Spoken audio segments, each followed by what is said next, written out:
برائے خوشنودی مولا مشکل کشا بلند ترین صلوات.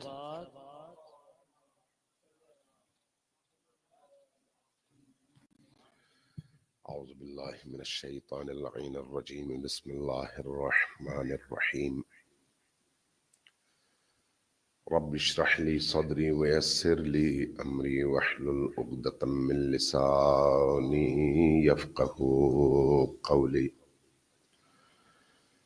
الحمد للہ رب العالمین بارئ الخلائق اجمعین والصلاة والسلام علی جمیع الانبیاء والمرسلین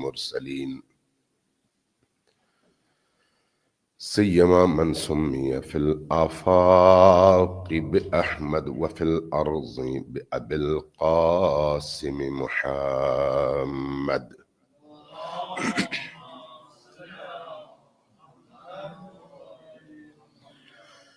والصلاة والسلام على أولاده الطيبين الطاهرين المعصومين الميامين واللعنة الدائمة على أعدائهم أجمعين من يوم عداوتهم إلى قيام يوم الدين. أما بعد فقد قال الله تبارك وتعالى في كتابه المجيد وهو أصدق القائلين وقوله الحق. بسم الله الرحمن الرحيم وما خلقت الجن والإنس إلا ليعبدون. صلوات بر محمد وعلى محمد.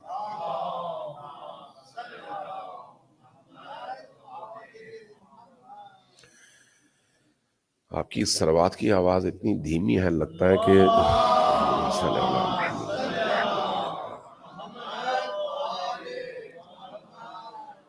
ایک دفعہ پھر ذرا اونچی آواز سے صلوات بھیجیے بر محمد.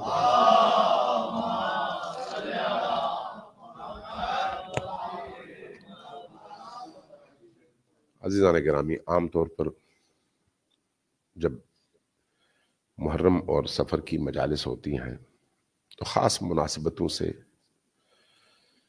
اور کربلا کے واقعات کے پس منظر میں کچھ تاریخ پر، کچھ مصائب پر، کچھ پھر فرقہ وارانہ جو اختلافات امت اسلامیہ کے درمیان موجود ہیں ان پر، کچھ مناظرانہ نکات پر اور کچھ پھر چٹکلوں پر مشتمل ہماری مجالس منعقد ہوتی ہیں اور لوگ بھی ان سے بھرپور استفادہ کرتے ہیں. میں سوچتا رہا کہ کن موضوعات کی ہمیں ضرورت ہے جن کو ہمیں سمجھنے کی بھی، جن پر غور و فکر کی بھی، اور جن کے ذریعے سے خود کو ڈیولپ کرنے اور اوپر اٹھانے کی بھی ضرورت ہے. اگر ہماری یہ مجالس ہمارے شعور میں اضافہ کر سکیں، ہمارے مطالعے کی گہرائی میں اضافہ کر سکیں، اس عالم کی شناخت میں ہمیں اوپر لے کر جا سکیں، تو یقیناً وہ زیادہ مناسب اور زیادہ مفید ہیں. لیکن اگر روزمرہ کی وہی باتیں ہوں تو ثواب تو شاید مل جائے، چونکہ بہرحال امام حسین کا ذکر ہے، امام حسین کی مجلس ہے. جب ذکر امام حسین کا ہوگا تو ثواب بھی یقین ہے. جب ان کے ذکر کے اور ان کے فضائل کے مختلف موضوعات زیر بحث آئیں گے تو یقیناً اس کا ثواب ہے. لیکن وہ جو فکری ارتقاء ہے، معنوی ارتقاء ہے، وہ شاید پہلو بہت کمزور رہے. اس بنیاد پر میں سوچتا رہا اور پھر اس نتیجے پر پہنچا کہ آج ذرا آغاز کرتے ہیں، بعد میں موقع جتنا بھی ملا اس حساب سے دیکھیں گے. لیکن آج ذرا کربلا کی اور امام حسین علیہ السلام کی عرفانی تفسیر کیا ہو سکتی ہے. عرفانی تفسیر کا مطلب کیا ہے؟ واقعاتی نہیں بلکہ ملکوتی، آسمانی، وحیانی. یعنی ہم کربلا کو اللہ کی اس عالم کی خلقت کے ہدف سے جوڑ کر دیکھیں کہ اللہ تبارک و تعالیٰ نے اس پورے عالم کو خلق کیا اور وہ حکیم ہے. وہ جب حکیم ہے تو اس کی خلقت حکیمانہ ہے. اگر وہ حکیمانہ ہے تو پھر اس کا تعلق عقل انسانی سے ہے, شعور انسانی سے ہے. لہذا اگر وہ خلقت حکیمانہ ہے تو انسان جس حد تک اس خلقت کے مقاصد اور اہداف کا ادراک کرتا چلا جائے, سمجھتا چلا جائے, اس کے اندر حکمت پیدا ہوتی چلی جائے گی. وہ نیچے سے اوپر اٹھتا چلا جائے گا, اور جتنا انسان اوپر اٹھتا چلا جائے گا اتنا ہی وہ اس مقام کے قریب تر پہنچتا چلا جائے گا جس مقام تک پہنچنے کے لیے اس انسان کو باقی تمام موجودات سے اللہ نے ممتاز قرار دے کر, الگ قرار دے کر اس کے لیے کچھ خاص اہداف کا تعین فرمایا. اس کا تعلق کس چیز سے ہے؟ شعور انسانی سے. اور شعور انسانی کو اوپر لے جانے کے لیے ہمیں قرآن کریم, احادیث نبوی اور کلام ائمہ سے استفادہ کرنے کی ضرورت ہے. اور اگر ان تین چیزوں کو ہم سامنے رکھیں, کہانیوں سے ہٹ کر, داستانوں سے ہٹ کر, تاریخی واقعات اور تجزیہ و تحلیل سے ہٹ کر صرف انہی پر فوکس کریں تو میرا خیال ہے ہم, اگرچہ بحث ہو سکتا ہے تھوڑا سا خشک ہو, چونکہ ہم عام طور پر جب کوئی قصہ آتا ہے تو ہماری زیادہ کنسنٹریشن جو ہے بڑھتی ہے. جب کوئی خاص نقطہ آتا ہے تو ہمارا کنسنٹریشن ہماری بڑھ جاتی ہے, توجہ بڑھ جاتی ہے. خشک علمی مباحث ہو تو ہماری کنسنٹریشن یا کم ہو جاتی ہے یا بالکل ختم ہو جاتی ہے, پھر لوگ کہتے ہیں ہم بور ہو گئے. لہذا تھوڑا سا جس لیول پر آپ ہیں, آپ میں کوئی بچے تو 2-4 ہی نظر آ رہے ہیں, ایک دو ہی نظر آ رہے ہیں, باقی سارے ماشاءاللہ بڑی عمر کے لوگ ہیں. اب اگر اس عمر کے بعد ہم نے اگر کوئی چیز حاصل کرنی ہے تو وہ ذرا مشکل ہے. لہذا یہی ہمارے پاس فرصت ہے جس سے ہم کچھ چیزیں سمجھ سکتے ہیں. تو اگر آپ اجازت دیں تو اس طرح سے وارد ہو کر چند نکات آپ کی خدمت میں عرض کروں. صلوات بھیجیے بر محمد و آل محمد.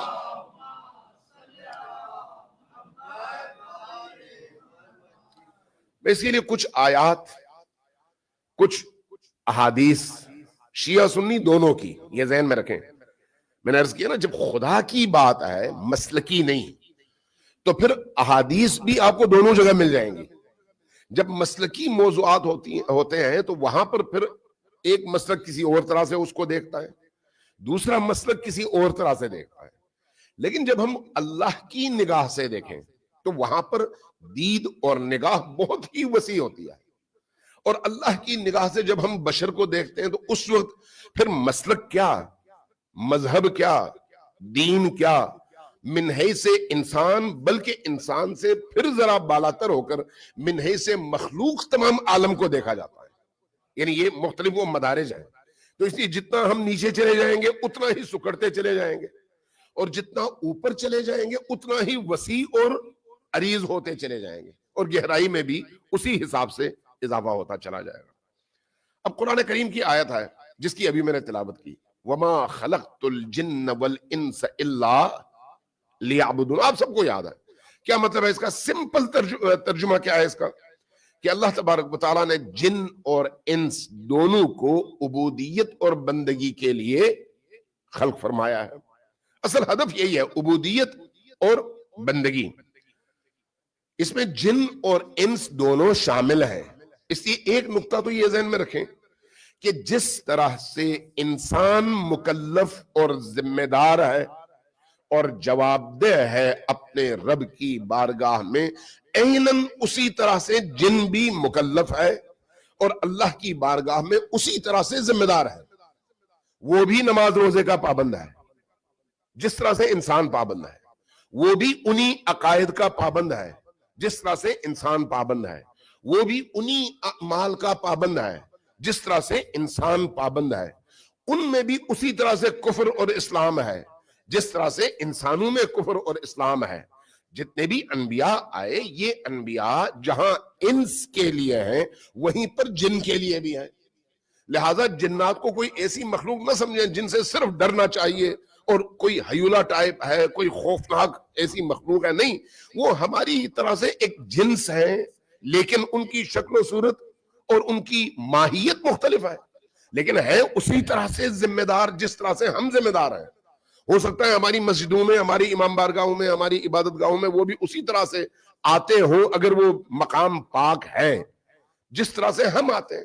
لہذا انس اور جن دونوں مخاطب ہیں اللہ تبارک و تعالیٰ کے، اور انس اور جن دونوں ہدف ہیں اس تخلیق میں، اور ان دونوں کو کمال تک پہنچانا اللہ کے اس خلقت کا ہدف ہے۔ لہذا جب ان دونوں کو کمال تک پہنچانا ہے تو اس کمال تک پہنچانے کے لیے جو چیزیں اللہ نے ان دونوں انواع کی مخلوقات کو عطا کی ہیں، وہ یا انبیاء، اولیاء اور اللہ کے نمائندوں کا سلسلہ ہے، یا پھر آسمان سے اترنے والی کتابوں اور وحی کا سلسلہ ہے۔ یہ دونوں چیزیں، انبیاء اور وحی، دونوں چیزیں ان دو اجناس یا ان دو انواع کی مخلوقات کو کمال تک پہنچانے کا ذریعہ ہے۔ لہٰذا ان دونوں کی جو بنیاد ہے، انبیاء کی اور کتاب ہائے آسمانی کی، بنیاد کیا ہے؟ عبودیت۔ بنیاد کیا ہے؟ بندگی۔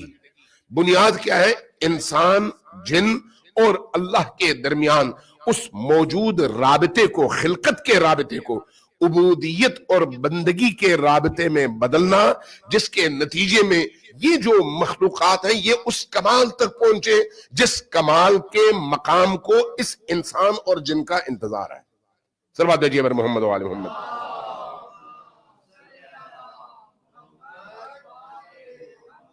اب سوال یہ ہے کہ اگر عبودیت ہدف ہے، جس طرح سے خلقت کے ہدف کو اللہ نے خود بیان کیا، عبودیت ہدف ہے، تو اس عبودیت تک پہنچنے کا رستہ کیا ہے؟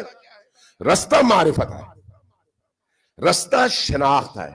ہماری معرفت، اس وقت ہم بحث کر رہے ہیں صرف انسان کے حوالے سے، انسان کی معرفت میں جتنا اضافہ ہوگا اس کی عبودیت میں اتنا اضافہ ہوگا، معرفت جتنی کم ہوگی اس کی عبودیت بھی اتنی ہی کم ہوگی۔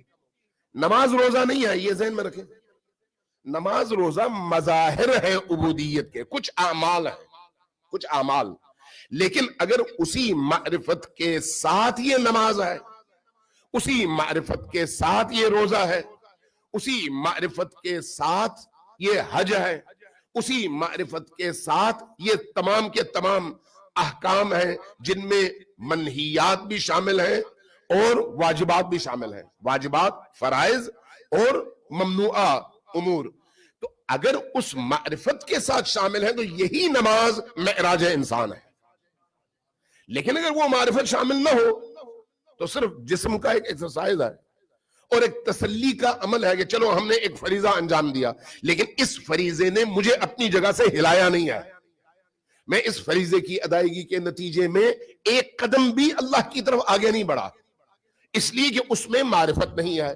لہذا معرفت اساس ہے عبودیت کے لیے، اور عبودیت اساس ہے خلقت کے اہداف کو پہچاننے کے لیے۔ لہذا اگر انسان اللہ تک پہنچنا چاہتا ہے تو اس کا رستہ عبودیت ہے، اور عبودیت تک پہنچنا چاہے تو اس کا رستہ معرفت ہے۔ اس لیے امیر المؤمنین علی ابن ابی طالب علیہ السلام نے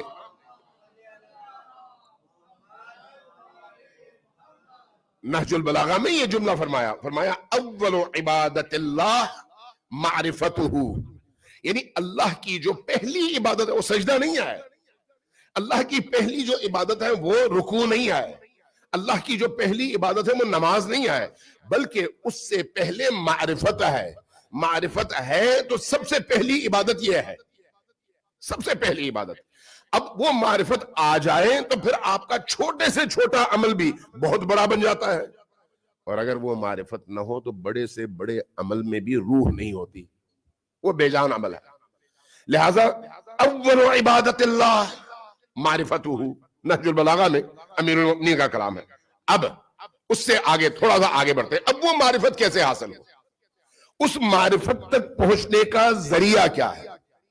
آیا معرفت صرف ذہنی مفاہیم کا نام ہے، یا اس معرفت کے لیے اللہ تبارک و تعالیٰ نے کچھ ایسے بندوبست کیے ہوئے ہیں جو ملموس اور محسوس ہیں. لفظ شاید ذرا بھاری ہو، اردو ہی کے لفظ ہیں، لیکن چونکہ ہم اب اتنا خود اردو سے، عربی سے، فارسی سے دور ہو چکے ہیں کہ اس طرح کے الفاظ جو ہیں وہ اجنبی ہو چکے ہیں. ملموس جس کو لمس کیا جا سکے، چھوا جا سکے. محسوس جس کو انسان درک کر سکے، آنکھوں کے ذریعے سے، کانوں کے ذریعے سے، زبان کے ذریعے سے، ہاتھوں کے ذریعے سے محسوس کر سکے.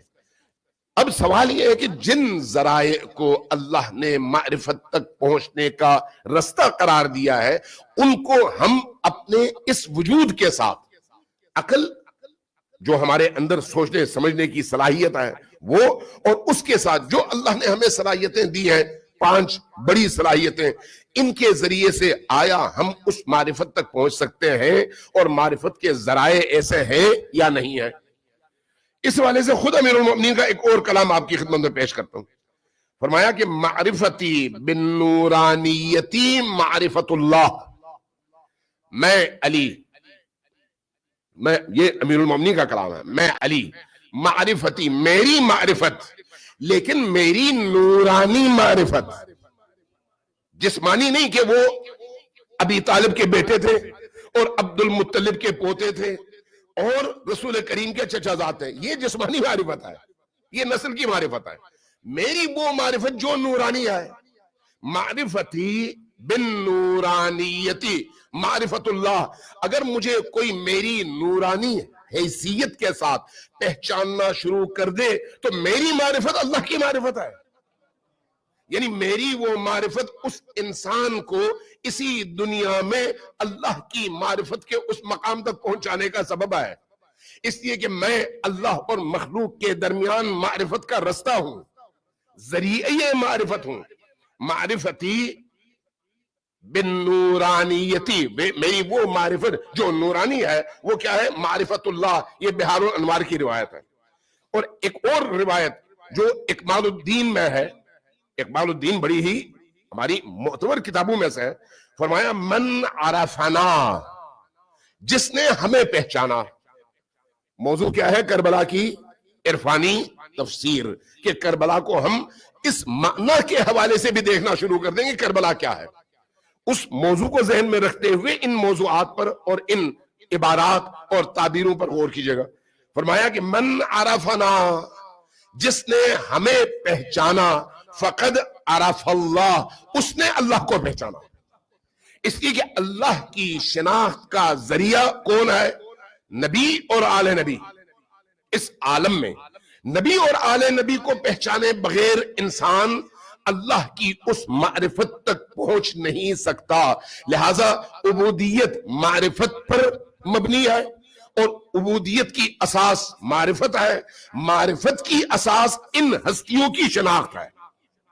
لہذا اگر ان ہستیوں کی شناخت ہو جائے تو انسان اللہ تک پہنچ سکتا ہے. جب یہ دیکھتا ہے کہ اللہ کی خلقت میں ان ہستیوں کا رول کیا ہے، جو یہ ہستیاں اللہ کی مخلوقات میں سے ہیں، لیکن برترین مخلوقات میں سے. اب اس پر بعد میں گفتگو ہوگی. صلوات بھیجیے بر محمد و آل محمد.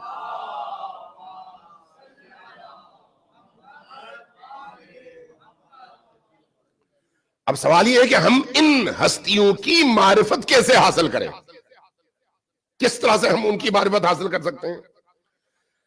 خود امیر المؤمنین کا نہج البلاغہ ہی میں ایک جملہ ہے. فرمایا کہ وَبِالْعُقُولِ تُعْتَقَدُ مَعْرِفَتُهُ، عقول کے ذریعے سے ہی اللہ کی معرفت حاصل ہو سکتی ہے. عقول کے ذریعے سے. عقول یعنی عقل کی جمع. عقل 2 معانی میں ہے، یہ ذہن میں رکھیں. ایک وہ سوچنے سمجھنے کی صلاحیت جو ہر انسان میں اللہ نے رکھی ہے، جس کی بنیاد پر پورے قرآن کریم میں جگہ جگہ انسان کو تعقل کی، تدبر کی، تفکر کی دعوت دی گئی ہے کہ سوچو. کیوں نہیں سوچتے؟ کیا ان میں عقل نہیں ہے؟ عقل یعنی وہ ادراک کی قوت. ایک اور عقل ہے، وہ حقیقی ہے، وہ حقیقی عقل ہے.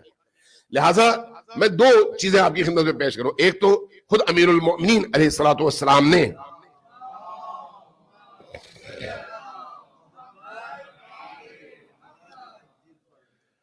ایک جملہ فرمایا کہ اللہ تبارک و تعالیٰ نے مبعوث فرمایا تمام انبیاء کو، بعث فیہم الانبیاء، تمام انبیاء کو ان انسانوں کے درمیان اللہ نے مبعوث کیا. کیوں؟ لِتُصِيرُوا بِهِمْ دَفَائِنَ الْعُقُولِ، تاکہ انسانوں کے اندر پوشیدہ اس عقل کے معدن، عقل کے کان کو دریافت کر کے وہ انبیاء اجاگر اس طرح سے کر دیں کہ انسان اپنے اندر موجود اس خزانے سے آشنا ہو سکے. لِتُصِيرُوا بِهِمْ دَفَائِنَ الْعُقُولِ، یہ امیر المومنین کا کلام ہے نہج البلاغہ میں. یہ ایک معنی ہے انسانوں کے حوالے سے کہ انسانوں کے اندر سوچنے سمجھنے کی جو صلاحیت موجود ہے اس کو اللہ تبارک و تعالیٰ نے عقل کا نام دیا ہے. لیکن اس سے بالاتر ایک عقل ہے، اس عقل کا تعلق ہم انسانوں سے نہیں ہے. لہذا جب ہم احادیث کی دنیا میں جاتے ہیں تو ہماری معتبر ترین کتاب کون سی ہے؟ کتاب کافی. کتاب کافی کا آغاز جس باب سے ہوتا ہے وہ باب کیا ہے؟ کتاب العقل. کتاب العقل، عقل کو موضوع قرار دیا. اب اس عقل کی جب تعریف کی جاتی ہے تو ہماری احادیث میں اور عرفانی اور معنوی احادیث میں عقل اول اور عقل ثانی کا تذکرہ ہے. عقل اول کیا ہے اور عقل ثانی کیا ہے؟ اور ہماری احادیث ہمیں یہ بتاتی ہیں کہ اللہ تبارک و تعالیٰ نے جو پہلی چیز خلق فرمائی وہ ہے عقل، پہلی چیز. اب اگر عقل کو سب سے پہلے خلق فرمایا تو وہ عقل ہے کیا؟ اس کی تفسیر میں پھر یہ روایت اہل سنت نے بھی نقل کیا ہے اور اہل تشیع نے بھی کہ نبی کریم نے فرمایا کہ اول ما خلق اللہ نوری، اللہ نے جو سب سے پہلی مخلوق خلق فرمائی وہ میرا نور ہے. تو گویا اس حدیث اور اس حدیث کو سامنے رکھ کر جب آپ نتیجہ نکالتے ہیں تو وہ نتیجہ وہی ہے جو ہمارے ہاں احادیث کے ایک پورے مجموعے میں مذکور ہے کہ اللہ تبارک و تعالیٰ نے خلقت میں سب سے پہلی جو چیز خلق فرمائی وہ عقل ہے، اور وہ جو عقل اول مخلوق خدا ہے وہ نبی کی ذات گرامی ہے. عقل اول نبی کی ذات گرامی ہے، اور جو ذات گرامی عقل اول خلقت اول ہے، اور اس کو محی الدین ابن عربی جیسے اہل سنت صوفی اسکالرز نے اپنی فتوحات مکیہ میں تذکرہ کیا ہے، اور وہاں پر انہوں نے اسی عقل اول کو، اسی خلقت اول کو صادر اول کا نام دیا ہے. یعنی اللہ کے افعال میں پہلا فعل، پہلی خلقت وہ کیا ہے؟ نبی کریم کی ذات، صادر اول. وہ اس تعبیر کے ساتھ آگے آتے ہیں، اہل سنت ہیں، اس تعبیر کے ساتھ آگے آتے ہیں، آگے فرماتے ہیں کہ صادر اول، صادر ثانی، صادر ثالث، صادر رابع، 14 صدور کا وہ تذکرہ کرتے ہیں. 14. اور ہماری احادیث میں بھی انہی کا تذکرہ ہے کہ اللہ تبارک و تعالیٰ نے جو پہلی چیز خلق فرمائی وہ عقل ہے، اور اس عقل کو ہم محمد کہتے ہیں، نبی کریم کی ذات. صلوات و جبر محمد و آل محمد.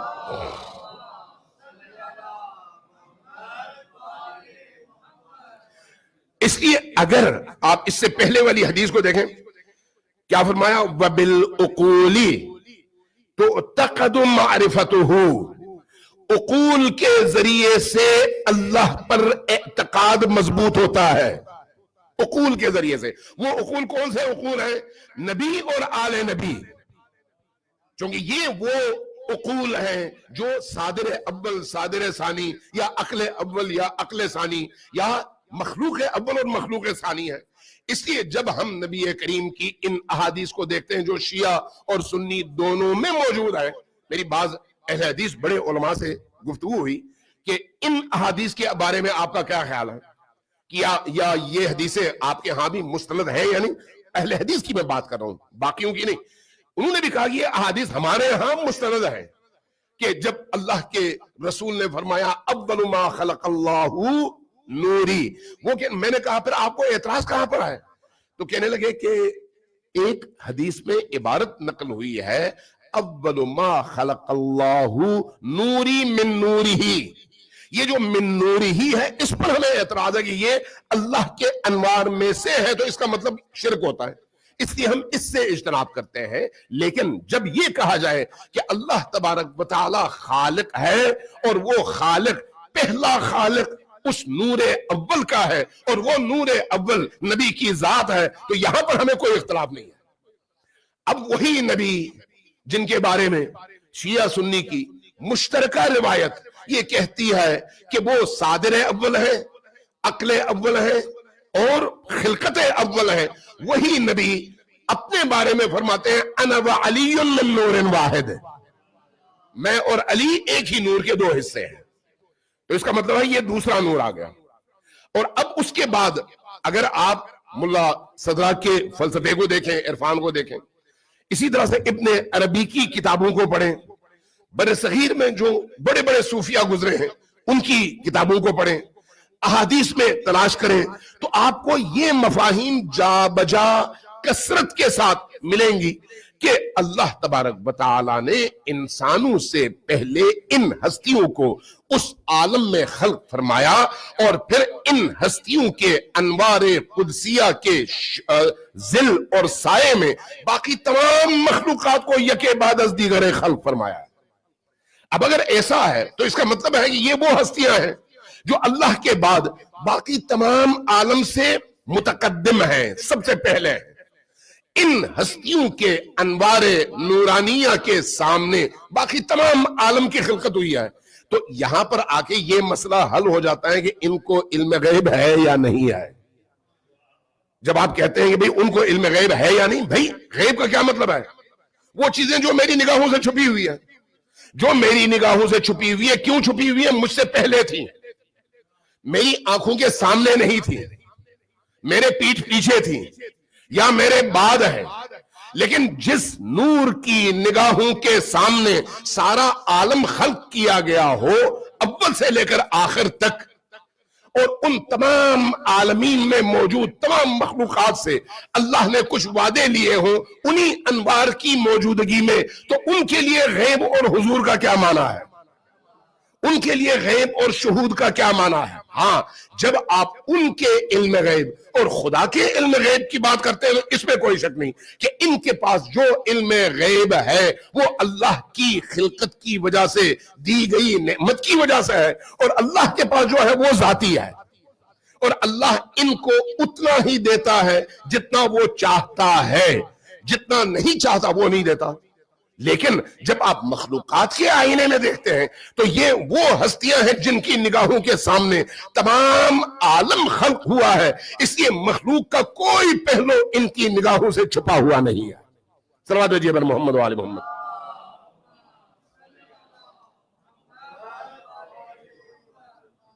ایک دفعہ پھر ذرا صلوات بھیجیے بر محمد و آل محمد.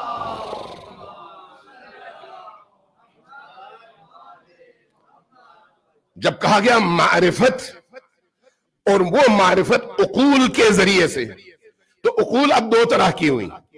ایک وہ عقل جو خلقت کے اعتبار سے ہے جس کو ہم نبی اور آل نبی کہتے ہیں, ایک وہ عقل جو انسان کے اندر سوچنے اور سمجھنے کی صلاحیت کے اعتبار سے ہے, یہ انسان سے متعلق ہے. یہ دونوں عقول انسان کی ہدایت کا سبب ہے, انسان کی ہدایت کا ذریعہ ہے. کسی ایک کا دامن تھام کر دوسرے کو چھوڑا نہیں جا سکتا, یہ اس تک پہنچنے کا ذریعہ ہے, اور وہ عقل اللہ تک پہنچنے کا ذریعہ ہے. یعنی دوسرے لفظوں میں انسان کے اندر موجود جس کو ہم اپنی اصطلاح میں کبھی ضمیر کہہ دیتے ہیں, کبھی فطرت کہہ دیتے ہیں, کبھی باطن کہہ دیتے ہیں, یہ تمام کی تمام چیزیں مل کر ہمیں یہ سہولت دیتی ہیں کہ ہم اس صادر اول اور عقل اول کو اور ان کے ساتھ متصل باقی انوار قدسیہ کو پہچان سکیں, اور اگر ہم ان کو پہچان سکیں تو ان کے ذریعے سے خدا تک پہنچ سکتے ہیں, اور خدا تک پہنچنا ہی اللہ کی اس خلقت کا ہدف ہے. اب ذرا غور کیجئے کہ جب ایسا ہے تو پھر اس معرفت کا مرکز کہاں پر ہے؟ یہ معرفت کہاں پر مستقر ہوتی ہے؟ ذہن میں یا دل میں؟ دل میں. معرفت کی جگہ دل ہے. ذہن سوچنے کی اور غور و تفکر کی جگہ ہے, دل اس معرفت کو اپنے اندر سمونے کی جگہ ہے.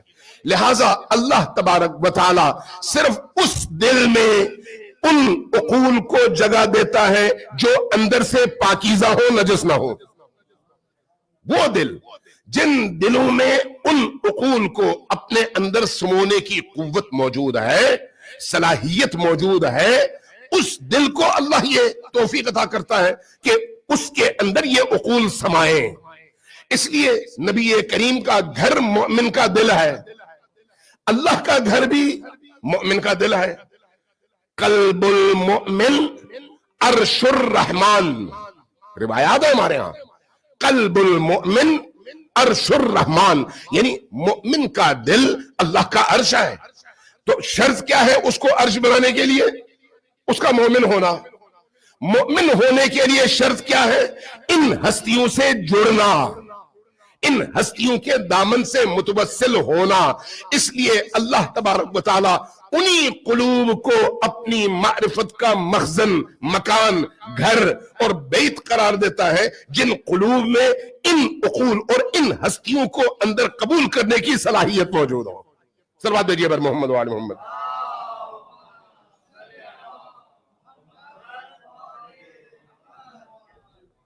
ایک دفعہ پھر ذرا اونچی آواز سے صلوات بھیجیے بر محمد و آل محمد.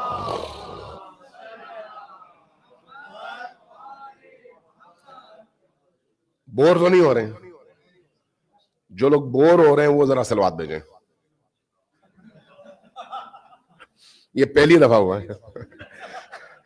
اب باقی لوگ بھی ذرا اونچی آواز سے صلوات بھیجیں بر محمد و آل محمد.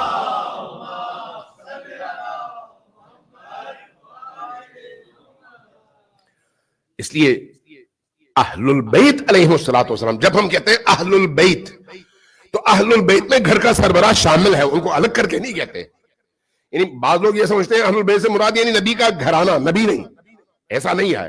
جب ہم کہتے ہیں اہل البیت یعنی نبی اور ان کا گھرانہ، اس لیے اہل البیت ایک جامع لفظ ہے.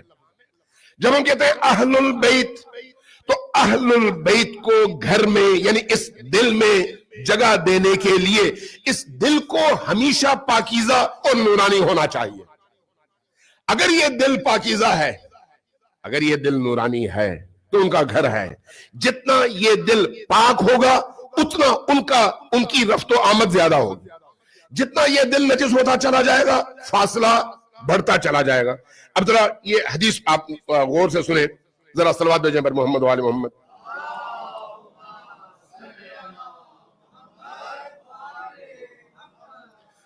دل کی نورانیت مشروط ہے اہل البیت کی عبودیت سے. اہل البیت کی عبودیت سے. عبودیت کس کو کہتے ہیں؟ بندگی کو. تو بندگی تو صرف خدا کے لیے ہے، پھر اہل البیت کی بندگی کا کیا مطلب ہے یا نہیں سوال؟ پھر کوئی اٹھ کر یہ کہہ سکتا ہے یہ تو شرکیہ باتیں ہوئی بھئی، اہل البیت کی بندگی کریں یا اللہ کی. یاد رکھیں اہل البیت کی بندگی کے بغیر اللہ کی بندگی ممکن نہیں ہے. اہل البیت کی بارگاہ میں انسان جب تک اپنی پیشانی زمین پر رکھ کر اپنی تمام خواہشات اور تمام ارادوں کو ان کی خواہشات اور ان کے ارادوں کے سانچے میں ڈھال کر خود کو ان کے سپرد نہیں کرتا، اللہ کا بن نہیں سکتا. لہذا یہ عبودیت ہے. یہ ان کو الوہیت کے مقام پر رکھنا نہیں، وہ شرک ہے. لیکن ان کو اپنا آقا، اپنا مالک، اپنی زندگی کا ضامن، اپنی تمام ہستی کا دار و مدار ان کو قرار دینا اور ان کی ذات کو اپنی زندگی کا محور قرار دینا ان کی عبودیت ہے. اس عبودیت کے اندر داخل ہونا شرط اول ہے. کس چیز کے لیے شرط ہے؟ اللہ کی عبودیت میں داخل ہونے کے لیے. اب ذرا احادیث سنیے، صلوات بھیجیں پر محمد و آل محمد.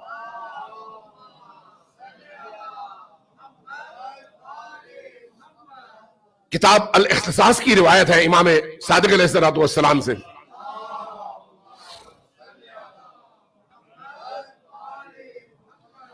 فرمایا کہ مستحل خلق من اللہ ان نظر فیہ الا بالعبودیت لنا.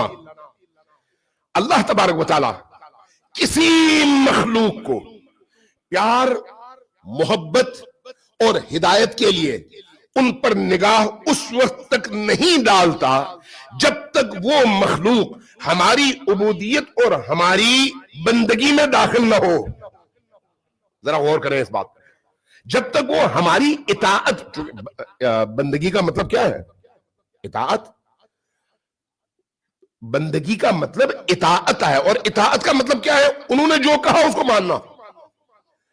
اللہ تبارک و تعالیٰ نے اس اطاعت اور بندگی میں اپنی ذات کے لیے خاص قرار نہیں دیا. اس لیے اللہ نے کہا اطیعوا اللہ واطیعوا الرسول واولی الامر منکم. کہا نا یہ. اب اگر شیعہ سنی میں اس آیت کی تشریح اور تفسیر میں فرق کے اعتبار سے دیکھیں تو شیعوں کے نزدیک ظاہر ہے یہی ائمہ ہی وہ اولی الامر ہیں، اور ہمارے سنی بھائیوں کے نزدیک باقی تمام جتنے بھی حکمران تھے وہ سب کے سب اولی الامر ہیں.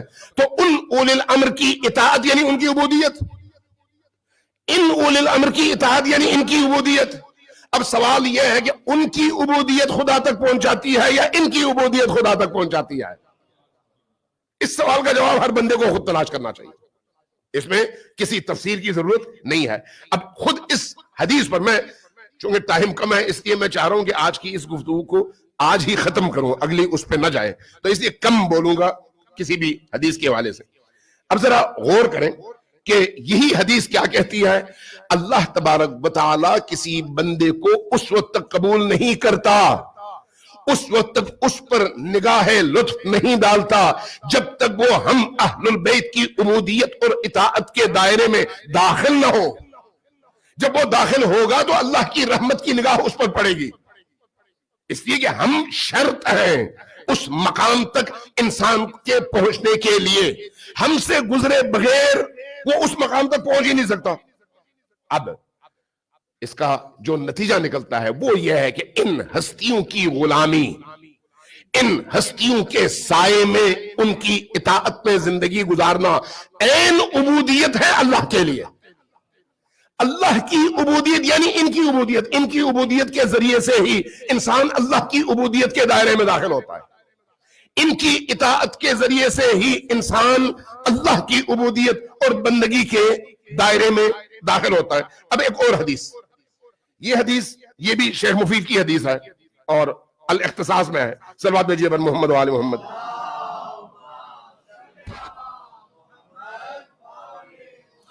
اور بحار الانوار میں بھی یہ حدیث ہے، دونوں جگہ ہے، میں دونوں جگہ سے نقل کر رہا ہوں. فرمایا کہ من اصغى الى ناطق، جو بھی شخص، اس حدیث سے وہ مفہوم کی وسعت کا اندازہ ہوگا آپ کو، جو بھی شخص کسی بولنے والے کو سنتا ہے، اپنے کان اس کے الفاظ پر مبذول کرتا ہے، متوجہ رکھتا ہے. من اصغى الى ناطق فقط عبدہ، تو اس شخص نے اس بولنے والے کی عبودیت اختیار کیا ہے.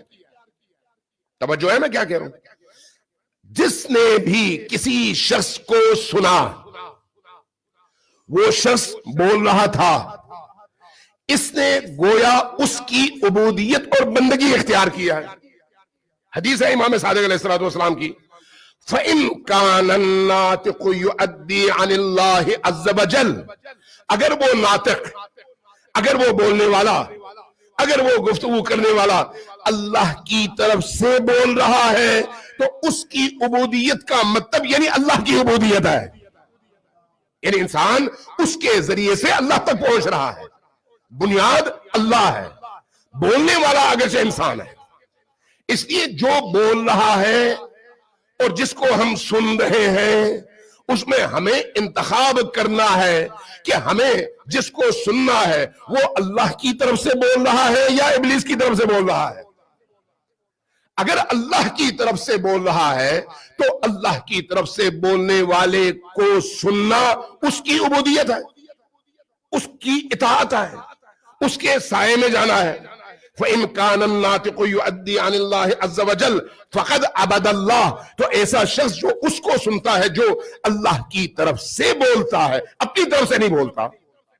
اپنی طرف سے بولنا یعنی اللہ کے مقابلے میں اپنا نیا دین کرنا، چاہے وہ عالم ہو، ذاکر ہو، جاہل ہو، خطیب ہو، مفتی ہو، فرق نہیں پڑتا.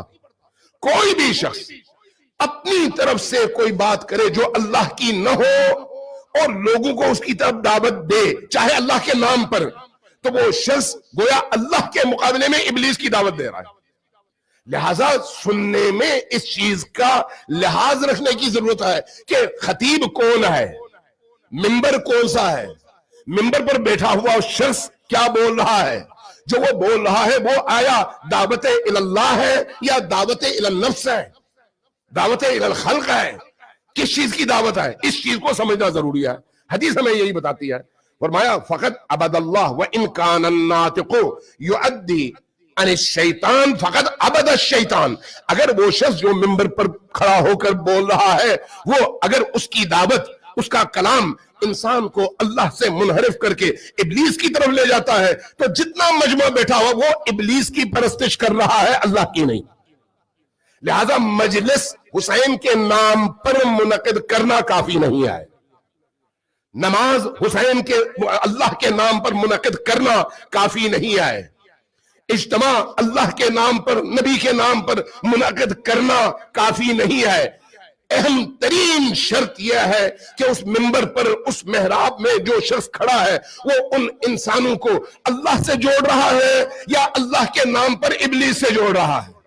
صلوات بھیجیے پر محمد وآل محمد۔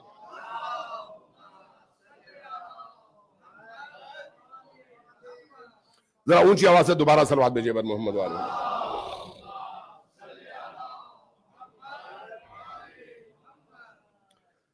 اب ایک اور حدیث، یہ بھی امام صادق علیہ السلام کی حدیث ہے۔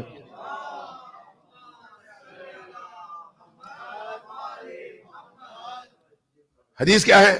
نحن واللہ الاسماء الحسنى، خدا کی قسم ہم اہل البیت اللہ کے اسماء حسنى ہیں، ہم اہل البیت اللہ کے اسماء حسنى ہیں۔ اسماء حسنى کا مطلب کیا ہے؟ ان اسماء کے طفیل اللہ مخلوق کو عطا کرتا ہے، وہ اسماء واسطے فیض ہیں اللہ اور مخلوق کے درمیان۔ لہذا جو بہترین اسماء حسنى ہیں وہ خود اہل البیت علیہ السلام ہیں، جو اللہ اور بندوں کے درمیان واسطے فیض ہیں۔ حضرت میثم تمار غلام تھے، امیر المومنین نے ان کو خریدا، کچھ عرصے امیر المومنین کے ساتھ رہے۔ ظاہر ہے ان کے اندر وہ کیپیسٹی تھی، قلب مائل تھا، ظرف بڑا تھا، نبیت اور نورانیت کو قبول کرنے کی صلاحیت ان کے اندر تھی۔ لہذا کچھ عرصے کے بعد وہ دیوانے علی بن گئے۔ امیر المومنین نے ان کو غلامی سے آزاد کر دیا، چونکہ خریدا تھا، غلام تھے، آزاد کر دیا۔ جب آزاد کیا تو میثم تمار امیر المومنین کے قدموں پہ گرے، روئے اور کہا کہ یا امیر المومنین، میں نے یہ سارا سفر اگر آپ کے ساتھ کیا ہے تو آپ کی غلامی اور آپ کی عبدیت کے لیے کیا ہے، آزادی کے لیے نہیں۔ آپ نے مجھے آزاد کر دیا، یہ میرے لیے زوال ہے، کمال نہیں، لہذا مجھے دوبارہ اپنی اسی غلامی میں قبول کر لیں۔ امیر المومنین نے کیا فرمایا؟ میں نے تمہیں جسمانی طور پر آزاد کیا ہے جو معاشرے کا مروجہ طریقہ ہے، لیکن تمہاری یہی غلامی سے آزادی ہی تمہاری ہماری غلامی میں داخل ہونے کا دروازہ ہے۔ یہ جو تم ہمارے مطیع ہو، تم تک ہمارا فیض پہنچ رہا ہے، تمہارے اندر کی دنیا بڑھتی چلی جا رہی ہے، یہ اسی عبدیت اور غلامی کا نتیجہ ہے۔ لہذا جو بھی اہل البیت سے جڑتا ہے اور اس معنی میں جڑتا ہے اس کی دنیا وسیع ہوتی چلی جاتی ہے۔ ایک وقت ایسا آتا ہے کہ ایسا شخص خود اسی زمین پر، جو کہ خود معصوم نہیں ہے، جو اہل البیت میں سے نہیں ہے، لیکن اہل البیت کی اطاعت کی وجہ سے، اہل البیت کی ذات میں خود کو گم کرنے کی وجہ سے، اہل البیت کے احکام کے سانچے میں ڈھل جانے کی وجہ سے اس مقام تک پہنچتا ہے کہ اب وہ عبد مومن جب اپنی زبان سے ایک جملہ کہتا ہے تو یہ جملہ ایسے ہی ہوتا ہے جیسے خدا کی طرف سے کن کہا گیا ہو۔ یہ وہ مقام ہے، کس کے لیے ہے؟ بندے مومن کے لیے۔ یہ اہل البیت کی بات نہیں ہو رہی، یہ بندہ مومن کی بات ہو رہی ہے جو زیرو سے جنہوں نے شروع کیا اور اس مقام تک پہنچے۔ اب سوال یہ ہے کہ اس کا بھی کوئی ثبوت ہے؟ ہاں بالکل ہے۔ کیا شیعہ کے درمیان بھی ہے، سنی کے درمیان؟ ہاں بالکل ہے، دونوں کے درمیان ہے۔ ثبوت کیا ہے؟ سلوات بھیجیے، میں ثبوت عرض کرتا ہوں۔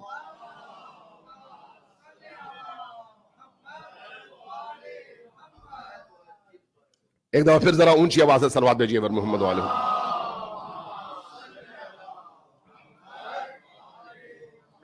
یہ حدیث جو میں نقل کرنے لگا ہوں، میں عبارت پوری پڑھوں گا۔ یہ حدیث بخاری میں ہے، بخاری کے ساتھ ہمارے ہاں بحار الانوار میں بھی ہے اور اصول کافی میں بھی ہے۔ یعنی اب آپ اندازہ لگا سکتے ہیں کہ دونوں مکاتب فکر میں یہ حدیث موجود ہے۔ وہ کیا ہے؟ نبی کریم صلی اللہ علیہ وآلہ وسلم نے فرمایا کہ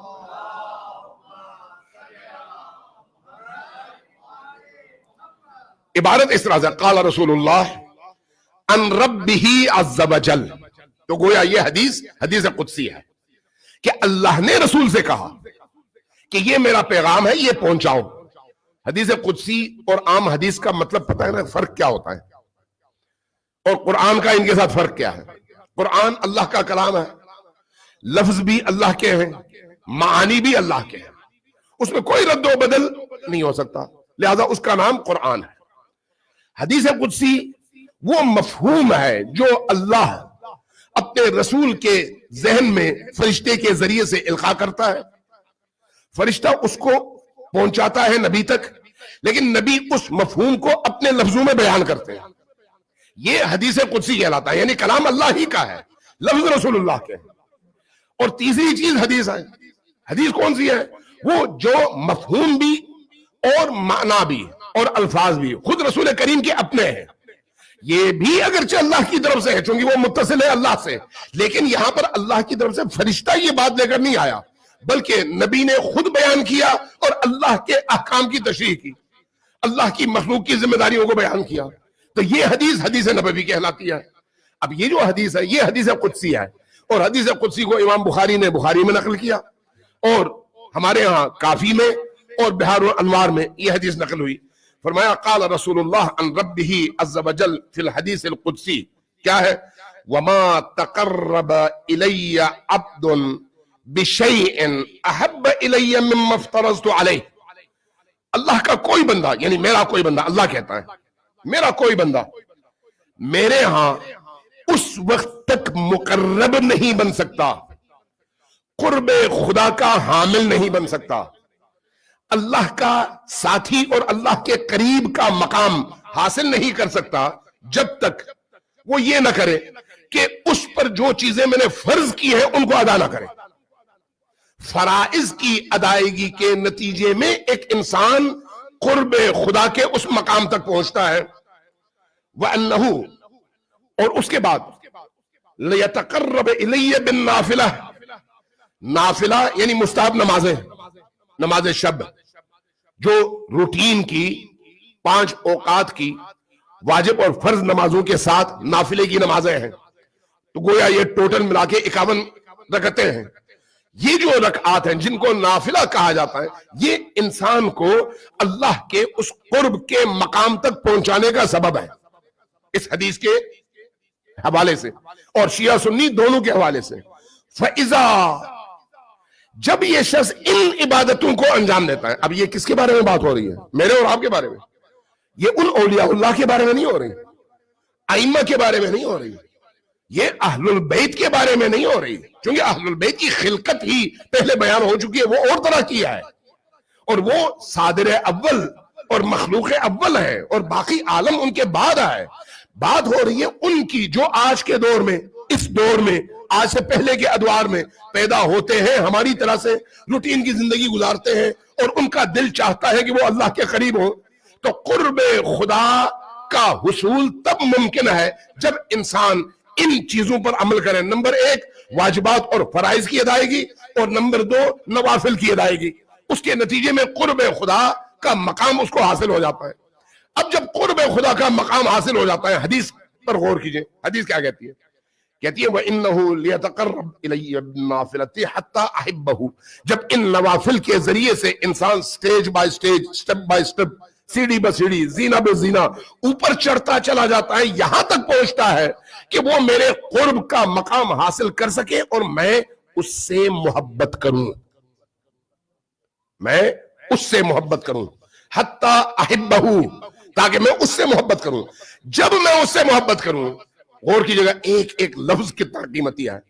فَإِذَا أَحْبَبْتُهُ، جب میں اس سے محبت کروں، اس کے بعد کیا ہوتا ہے؟ كُنْتُ سَمْعَهُ الَّذِي يَسْمَعُ بِهِ، میں اس کا کان بن جاتا ہوں. اب وہ سنتا ہے تو میرے ذریعے سے سنتا ہے. سن رہا ہے، انہی کانوں سے سن رہا ہے، لیکن یہ خدائی کان ہے، الہی کان. یہ معصوم کی بات نہیں ہو رہی، یہ ہم جیسے انسانوں کی بات ہو رہی ہے. كُنْتُ سَمْعَهُ الَّذِي يَسْمَعُ بِهِ وَبَصَرَهُ الَّذِي يُبْصِرُ بِهِ، اس کی میں آنکھ بن جاتا ہوں، اور جب وہ دیکھتا ہے تو میرے ذریعے سے دیکھتا ہے. یعنی اب میرے ذریعے سے دیکھنے کا مطلب کیا ہے؟ میرے ذریعے سے سننے کا مطلب کیا ہے؟ مطلب یہ ہے کہ اب وہ میرے علاوہ نہ کچھ سنتا ہے نہ دیکھتا ہے. وہ جہاں دیکھتا ہے میں ہی میں ہوں، جو سنتا ہے میں ہی میں ہوں. وَيَدَهُ الَّذِي يَبْتِشُ بِهَا، اور وہ اپنے ہاتھ کو بروئے کار لاتا ہے، لیکن اس کا ہاتھ میں بن جاتا ہوں. میں، یعنی وہ جب ہاتھ کو استعمال کرتا ہے تو گویا خدا استعمال ہو رہا ہے، گویا خدا ہے. اور اسی طرح پھر غور کیجیے گا جملے پر، وَرِجْلَهُ الَّتِي یمشی بہا، وہ جب کسی مقام تک پہنچنے کے لیے قدم اٹھاتا ہے، سفر کرتا ہے، چلتا ہے، تو میں اس کے قدم بن جاتا ہوں، وہ میرے ذریعے سے چلتا ہے.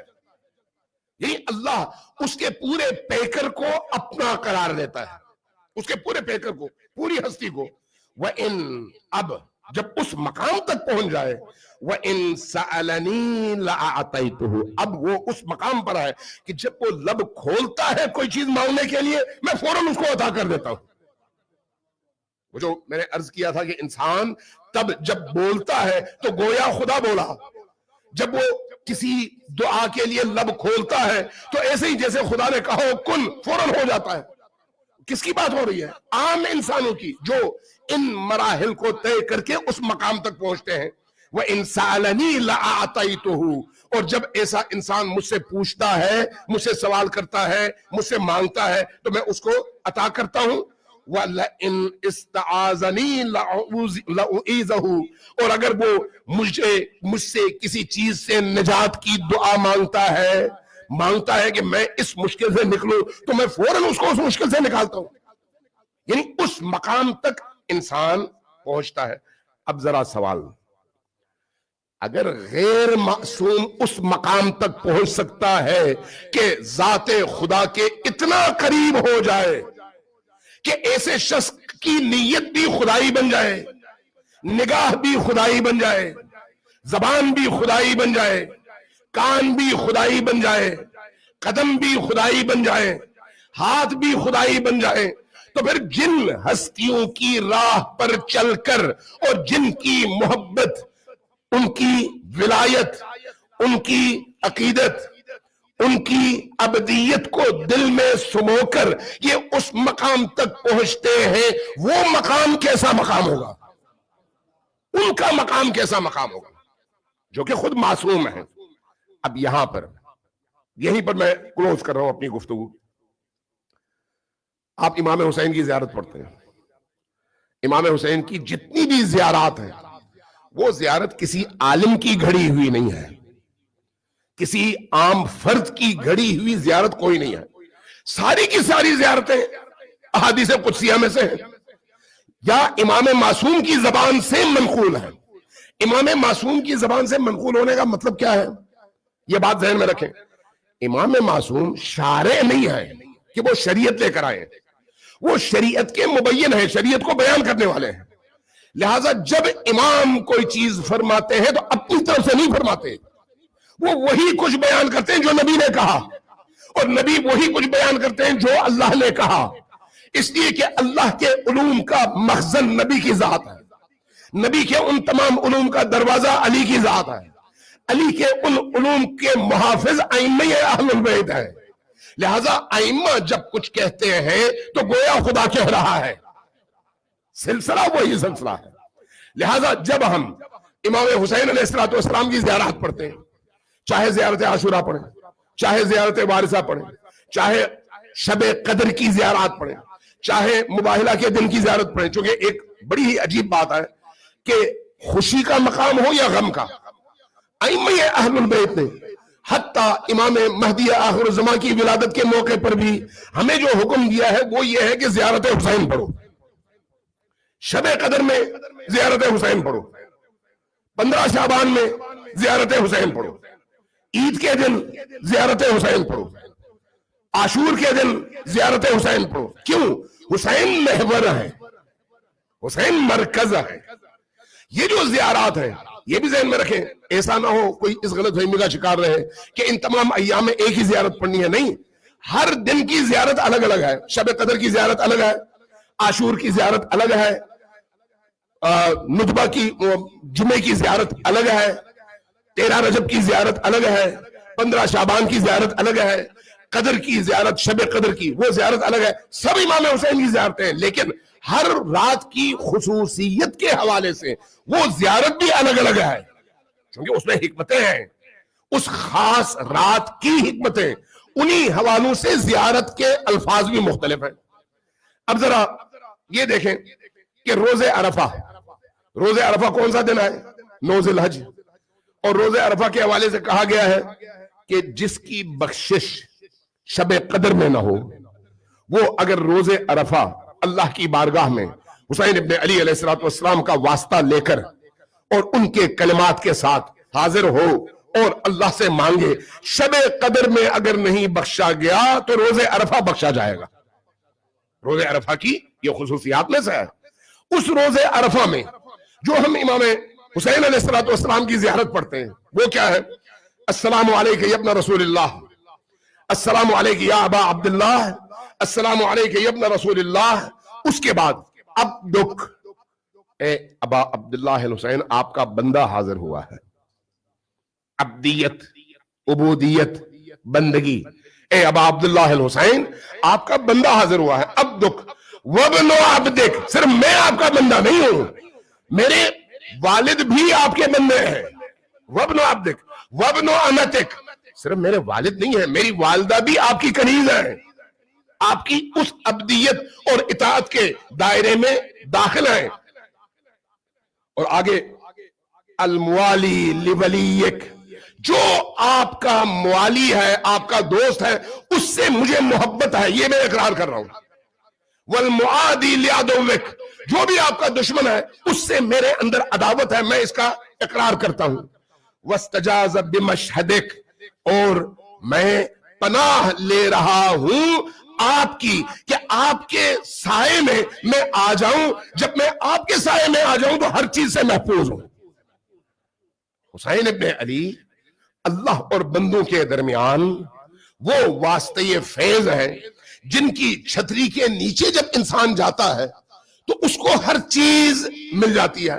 یہی وجہ ہے کہ جب ہم امام حسین علیہ السلام کے حرم میں جاتے ہیں تو ان کے گنبد کو کہا جاتا ہے حائر حسینی۔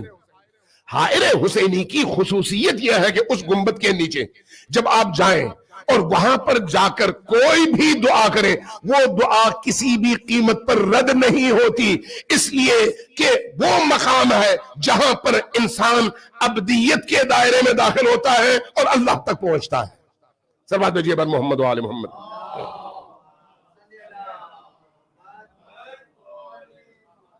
گفتگو لمبی ہو گئی اور آپ کو میں نے تھکا دیا، میرا خیال ہے ایک دفعہ پھر ذرا اونچی آواز سے صلوات بھیجیں۔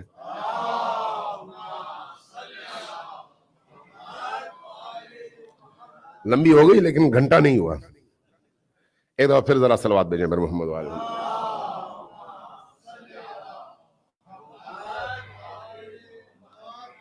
عزیزان کرام، یہ دن اہل البیت کی مصیبتوں کے دن ہے، کرب کے دن ہے، انتہائی درد کے دن ہے، حقیقی عذاب اور گریہ کے دن ہے، حقیقی طور پر مصائب کے دن ہے۔ ذرا تصور کیجئے وہ ہستیاں جو اللہ کی بارگاہ میں اتنی مقرب تھی، اتنی عزیز تھی، ان ہستیوں کو ان ایام میں بازاروں میں پھرایا جا رہا ہے، ان ہستیوں کو ان ایام میں